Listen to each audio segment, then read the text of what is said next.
The first season of Superman and Lois ended with one apparent omission. Despite the fact that the whole Season 1 storyline concerned Krypton and other Kryptonians, the show didn't mention Kara Danvers, Clark Kent's Kryptonian cousin and star of her own long-running show on the network, once during the first 15 episodes. This is the kind of blunder the show couldn't afford to make, and the fact that it was most likely caused by a desire to get it right doesn't help matters. Due to the pandemic, filming plans were thrown off, and Superman and Lois and Supergirl, which were meant to premiere at the same time on the CW, ended up showing at completely separate periods of the year.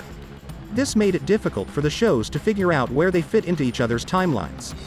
This isn't the worst reason why the two shows didn't talk about each other.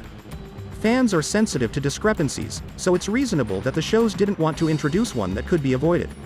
However, it is still a very disappointing reality for supporters and not an insurmountable challenge. Superman and Lois could have used some ingenuity to underscore Kara's importance to her cousin, Kal-El, and his family without using Melissa Benoist or clarifying when the events in Superman and Lois occurred in relation to Supergirl. Fans didn't need Kara to make an appearance, all they needed was a photo. A background image of Kara, Clark, and Lois, even if it wasn't a current one, would have been a great touch in establishing them as a family. Alternatively, if the program wanted to go even further without jeopardizing the timeline, they could have mentioned Kara during the flashback episode, establishing Clark and Kara's friendship without having to worry about when the shows would air.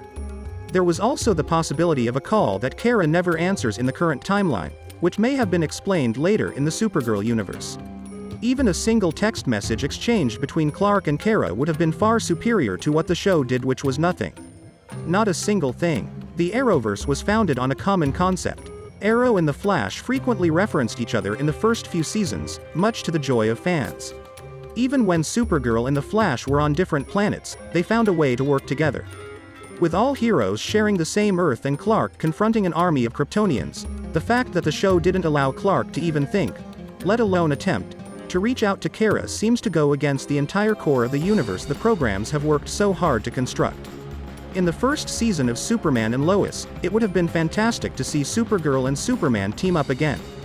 Fans are unlikely to see a team up in the final episodes of Supergirl, which is probably for the best. The final episodes of Supergirl should be about Supergirl.